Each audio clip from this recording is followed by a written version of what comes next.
সুপ্রভাত বন্ধুরা, কেমন আছো তোমরা সবাই? আশা করি তোমরা সবাই অনেক ভালো আছো আর আমরাও বেশ ভালো আছি। আমি বিউ আর আমার সাধারণ ঘরকন্যা চ্যানেলের আবারও একটা নতুন ব্লগে তোমাদের সকলকে জানাই মিষ্টি ওয়েলকাম। তো চলো তোমাদের সাথে নিয়ে শুরু করে দিই আজকের নতুন ব্লগ। সকালে ঘুম থেকে উঠে একবার ভাবলাম ছাদে যাই, কারণ কদিন ওই বৃষ্টির ওয়েদারে না ছাদে আসা হয়নি। ছাদে তো জামা কাপড় মেলা হচ্ছে না, সেই কারণে আর ছাদে আসা হয়নি। ভাবলাম ছাদে এসে দেখি আমার নাকচম্পা গাছটার কি হাল চাল, কারণ তার দেখে গিয়েছিলাম বেশ কুঁড়ি ধরেছে জানো তো। তো আজকে দেখছি ফুল একদম ফুটে আছে। আমার মনে হয় যে গতকাল থেকেই ফুলগুলো ফুটেছে। তো যাই হোক, গতকাল তো আর ছাদে আসা হয়নি, আর আজকে সকালে ঘুম থেকে উঠে ছাদে এসে দেখে মনটা একদম জাস্ট ভরে গেল। মানে একটা শখের গাছে প্রথম ফুল ধরলে মনের মধ্যে কতটা আনন্দ হয় বলো তো। তো সকালে ঘুম থেকে উঠে এসে মনটা এই শখের গাছের ফুলটা মানে নাকচম্পা ফুলটা দেখে একদম মন আনন্দে সত্যি বলছি ভরে গেছে। তারপর আকাশ তো দেখলেই মুখটা একদম পুরো ভার করে আছে, মানে এই বৃষ্টি নামে বৃষ্টি তো পড়ছে, তার মধ্যেই কিন্তু একটু বৃষ্টির বিরতি হয়েছিল সকালের দিকটাই, তাই ছাদে এসেছিলাম। আর ছাদে গিয়ে দেখি বৃষ্টির জল পেয়ে গাছগুলো একদম নদর হয়ে উঠেছে, তাদের রূপ চেহারাই পাল্টে গেছে। আর এখন এই যে তোমাদের সাথে ভয়েস ওভার করতে বসেছি, বাইরে কিন্তু পড়ছে ঝমঝমিয়ে বৃষ্টি, মানে এত পরিমাণে বৃষ্টি পড়ছে। আমি তো প্রথমে ভাবছিলাম ভয়েস ওভার হয়তো করতে পারবো না, কারণ বৃষ্টির শব্দ বেশি, আমার শব্দ কম শোনা যাবে। আর শুধু তো বৃষ্টি নয়, তার সাথে চলছে দমকা দমকা হাওয়া। কি বলতো, এই যে হাঁসফাঁস করা একটা গরমের দিন কাটিয়ে এসছি, তার মধ্যে এই যে বৃষ্টির এখন ওয়েদারটা চলছে, সত্যি কিন্তু স্বস্তির নিঃশ্বাস মানে আর কি ফেলছি আমরা। সকালে ঘুম থেকে ওঠার পর তো দেখলে ছাদে চলে গিয়েছিলাম, আর ছাদে গিয়ে আর কি ফুল কটা তুলিনি, যদিও আমি নতুন গাছে ফুল হয়েছে এখন কিছুক্ষণ থাক তারপর। তো যদিও ফুলগুলো আজ ফোটেনি, মনে তো হচ্ছে গতকাল ফুটেছিল। যাই হোক, তো সেই ফুলে তো অবশ্যই পুজো করব, কারণ গাছে ছিল, গাছ থেকে একটা ফুল তুলেও আর কি ঠাকুরকে আজকে দেবো। তো এদিকে দেখো ঘরদোরগুলো মোছামুছি করে নিচ্ছি, আর ঘরটা কিন্তু ঝাড় দিয়ে পরিষ্কার করে বিছানাটা গুছিয়ে দিয়েছিলাম। প্রথমে বিছানাটা গুছিয়ে দিয়েছিলাম, কিন্তু ঘরদোরগুলো ঝাড় দিয়ে তারপর কিন্তু ঘরটা মুছে নিচ্ছি। আর এখন দেখো জলখাবারের জন্য তৈরি করে নিয়েছিলাম একটু আলুর তরকারি, আর ছিল সাথে গরম গরম রুটি। আর এখন তো আম একদম কমন ব্যাপার, সব সময়ের জন্য আম পাতে থাকছেই। আর বেশ অনেক দিন পর কিন্তু আজকে সকালে জলখাবারে রুটি তৈরি করলাম জানো তো। তো এদিকে দেখো মনের বাপি একজনদের বাড়ি গিয়েছিল আমাদের যে গাছের আম সেটা দিতে। তো তাদের বাড়িতেও একটা মোটামুটি গাছ আছে, তো সেই গাছের দুরকম গাছ আছে তাদের বাড়ি।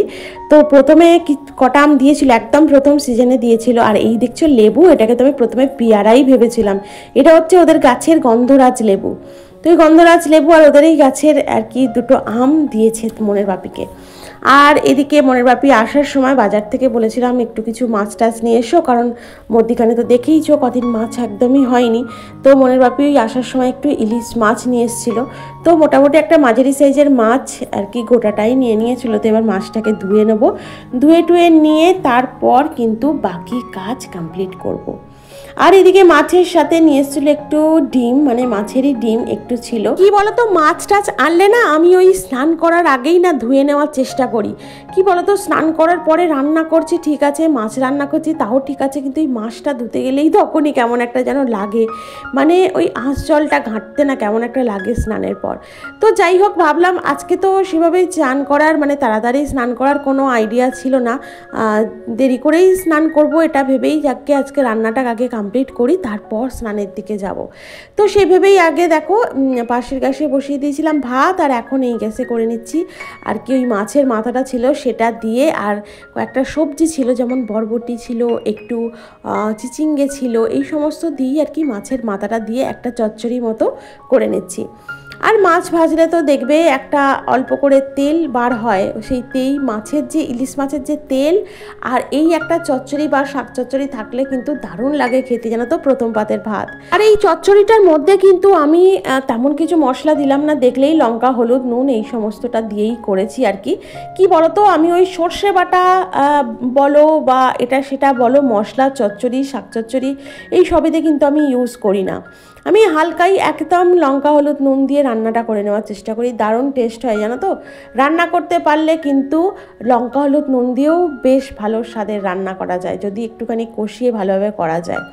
এদিকে মনও তো ইলিশ মাছ খায় না, আর মা বাড়ি নেই, সে কারণে দুজনের জন্য দু পিস আর কি মাছ রান্না করে নিয়েছিলাম। বাকি মাছ ফ্রিজে ধুয়ে তুলে রেখে দিয়েছি, এটা পরবর্তী দিনে হবে। একদিকে ভাত আর একদিকে মাছ ভাজাটা বসিয়ে দিয়ে চট করে একবার ওপরে চলে এসেছিলাম দেখে নিতে যে মেয়ে পুজো করছে, কিভাবে পুজোটা করছে দেখি, একটু সবাইকে জল টল দিয়েছে কিনা, ফুল টুল দিয়েছে কিনা। কি বলতো, ও তো পুজো করাটা অভ্যাস নেই, তো সেই কারণে মাঝে মধ্যে দেখি এই ঠাকুরকে হয়তো ফুল দিল না, ওই ঠাকুরকে ফুল দিল না, তাই চট করে ওপরে এসে একবার দেখে নিতে এলাম যে ঠিকঠাক করে পুজোটা করছে। তো দেখছি এসে ধূপ দেখানো হয়ে গেছে, আর কটা ফুল রেখে দিয়েছিল, বললাম ওই ফুলগুলোও দিয়ে দাও, সাজিয়ে দাও, বেশ ভালো লাগবে দেখতে, তাই এখন সাজিয়েও দিচ্ছে। তো যাই হোক, দুদিন ধরে মেয়েটা আর কি পুজোটা করে দিল। আসলে কি বলতো, অভ্যাস থাকলে না দেখবে ও চটপট করে নিজেই করে নিতে পারতো, তখন আর আমাকে এসে বলতে হতো না।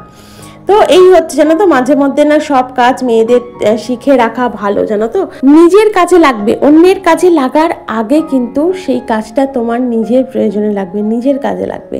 এদিকে যে ডিমটুকু নিয়ে এসেছিল সেগুলোকেও ভেজে নিচ্ছে। কি বলতো, মানে অনেকটা তেলের মধ্যে ডিম দিলে না বেশ চটপট করে ফাটে আর চারিদিকে ছিটকে ছিটকে যায়, সেই কারণে একদম অল্প তেলের মধ্যে ডিমগুলো দিয়ে আর কি এপিট ওপিট করে ভেজে নিয়ে তারপর যখন দেখি ওপরটা বেশ শুকনো শুকনো হয়ে গেছে, তখন বেশ ডুবো তেলে ভাজি, তখন আর কিন্তু চারিদিকে ছিটকে যায় না। এদিকে ডিম ভাজা হয়ে গেছে, বসিয়ে দিয়েছিলাম ইলিশ মাছের ওই সর্ষে বাটা দিয়ে আর কি ঝালটা, মানে ইলিশ মাছের মানে সর্ষে ইলিশ যেটাকে বলে, তো সেটাই। কাঁচা লঙ্কা চিড়ে দিয়ে দিয়েছিলাম, একটু দিয়েছিলাম কালো জিরে ফোড়ন, তারপর সর্ষেটার কায়দা তো তোমরা জানোই, আমি ছেঁকে দিই না, আমি ওই প্রসেসে আর কি সর্ষেটা আর কি তরকারির মধ্যে দিই। এর ফলে কি হয় বলতো, গ্যাস অম্বল কম হয়। সর্ষের ওই যে খোলাগুলো, ওগুলোই কিন্তু আমাদের পেটে গিয়ে বড্ড গ্যাস অম্বল তৈরি করে আর হজমের সমস্যাও তৈরি করে। এদিকে দেখো রান্নাবান্না কমপ্লিট, গ্যাস চিমনি আর চারিদিকটা রান্নাঘরের পরিষ্কার পরিচ্ছন্ন নিট অ্যান্ড ক্লিন করে নিচ্ছি। আর বাসনপত্র তো মাঝামাঝি করেই নিয়েছিলাম রান্নার। তারপর কিন্তু চলে গিয়েছিলাম স্নানে, গিয়ে একদম স্নান টান করে পরিষ্কার পরিচ্ছন্ন হয়ে একটু করে নিচ্ছি স্কিন কেয়ার। তার মধ্যে চুলটা কিন্তু আঁচড়ে নিচ্ছি। কী বলো তো, এখন বর্ষাকাল তো মাঝে মধ্যে আমার মনের মধ্যে একটা ভয় ভয় আসছে যে যদি হেয়ার ফল হয়, যাই হোক, হেয়ারটাকে প্রত্যেক সময় একটু যত্নে রাখলে কিন্তু হেয়ার ফল অনেকটা পরিমাণে কম হয়। তো এদিকে দেখো স্নান করার পর কিন্তু একটু স্কিন কেয়ার করে মাথাটা আঁচড়ে সিঁদুর পরে নিয়েছিলাম। তারপর ঠাকুর প্রণাম সেরে নিচে এসে লাঞ্চটা করে নিয়েছিলাম। লাঞ্চ করে নিয়ে এখন লাঞ্চে যে বাসনপত্রগুলো পড়েছিল সেগুলো কিন্তু তোমাদের সাথে শেয়ার করা হয় না, সেগুলো কিন্তু আমি লাঞ্চ করার পর ফেলে রাখি না জানো তো। সেই বাসনপত্রগুলো কিন্তু আমি মাজা ধোয়া করে নিই সেই সময়, মানে লাঞ্চ করে উঠেই করে নিয়ে একদম কাজ গুছিয়ে ফেলি, যাতে না ওই পরবর্তীতে আমার একটা হেডেক থাকে যে আমার এই বাসনপত্রগুলো বেসিনে আর কাছাকাছি পড়ে আছে, সেগুলোকে আবার মাজতে হবে। কি বলতো, সত্যি কথা বলতে এক তো এঁটো বাসন অনেকক্ষণ পর্যন্ত রান্নাঘরের সিঙ্কে বলো বা রান্নাঘরে বলো ফেলে রাখতে নেই, তাড়াতাড়ি মেজে ধুয়ে পরিষ্কার করে ফেলতে হয়। আর দ্বিতীয়ত হলো, সবথেকে বড় কথা হচ্ছে, আমি এই যে রেস্ট নেব একটু সমস্ত কাজের পর, কিন্তু ওই যে বাসনপত্রগুলো যদি পড়ে থাকে তাহলে আমার মাথায় একটা চিন্তা থাকে, ওই বাসনগুলো পড়ে আছে, ওগুলোকে আমাকে মাজতে হবে। করতে যখন আমাকেই হবে, আগে থাকতে কাজ গুছিয়ে রাখাই ভালো। এদিকে বাসনপত্রগুলো মাঝামাঝি করে নিয়ে চলে এসেছিলাম ঘরে। আর জানলা দিয়ে বাইরের পরিবেশটা দেখেছো কেমন একটা ধোঁয়াশা মতো হয়ে আছে, বাইরে কিন্তু ঝিরঝির করে বেশ ভালো বৃষ্টি পড়ছে তখনও। আর এদিকে জানলাটা দিয়ে দিলাম, কারণ মশার উৎপাত, বৃষ্টি পড়লেই না মশার খুব প্রচণ্ড উৎপাত হয় ঘরের মধ্যে সন্ধে হতে না হতেই। এখন মোটামুটি ওই 3:30 নাগাদ বাজে আর কি, তো সেই কারণে জানলাটা দিয়ে, আর দেখো বিছানাটা কিন্তু একবার আমি ঝেড়ে নিচ্ছি, কারণ ওই মাঝে মাঝে মন আর কি উঠে বিছানাটা ঘাঁটাঘাঁটি করে। তারপর ওই লুচি আসে, আমাদের লুচি রানী আসে, এসে তো টপাং করে বিছানার উপরে উঠে পড়ে। তো যাই হোক, এখন হচ্ছে আমার ভিডিও পোস্ট করার সময়, আমার ভিডিও এডিট করার সময় কিছুটা এডিট বাকি ছিল, পোস্ট করব কখন সেটা তো ভেবে পাচ্ছিলাম না, কারণ কিছুটা এডিট তখনও পর্যন্ত বাকি আছে। সেই কারণেই দেখো এডিট করতে বসে গেছি ভিডিও। তো এই টাইমটা হচ্ছে আমার ভিডিও এডিট করা বা পোস্ট করার সময় ভিডিও, তো সেই কারণে আর কি এই সময়টুকু আমি ওই ভিডিও এডিটের কাজে বা ভিডিও পোস্ট করার কাজেই আমি আর কি রাখি। সমস্ত সংসারের কাজ গুছিয়ে পরিপাটি করে রাখার পর এইটুকু সময় কিন্তু আমার নিজের জন্য, প্রত্যেক দিন এইটুকু সময় কিন্তু আমি নিজের জন্য দেওয়ার চেষ্টা করি। আর এইটুকু সময়ে মানে কিছু না হলেও হয়তো 20 থেকে 25 মিনিট সময় নিজের জন্য রেখে তারপর কিন্তু একটু বিশ্রাম নেই। কারণ কি বলতো, সকাল থেকে উঠে যা কাজকর্মের চাপ থাকে তার মধ্যে একটু জাস্ট দুপুরের দিকে রেস্ট না নিলে কিন্তু পরবর্তীতে আমি আর কিছু করতে পারবো না। সে কারণে দেখো একটু রেস্ট জাস্ট নিয়েছিলাম। তারপর এখন তোমাদের সাথে দেখা হচ্ছে আবার রাত্রের দিকে, মানে এখন এই ঘড়ির কাঁটায় বাজে রাত্রি 9টা।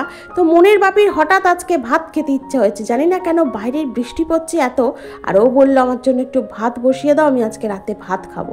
আর করে নিয়েছিলাম একটু আলু পটলের তরকারি আর গরম গরম ভাত, আর আমাদের জন্য রুটি ছিল, আর কেটে নিয়েছিলাম একটু আম। তো এই ছিল আজকে রাতের আমাদের ডিনার। তো চলো আমরা ডিনার করতে থাকি, আর আজকের ভিডিওটা এখানেই রাখি। তোমাদের যদি ভালো লেগে থাকে অবশ্যই একটা লাইক করো, কমেন্ট করো, আমার চ্যানেলটিকে সাবস্ক্রাইব করে আমার পাশে থেকো প্লিজ।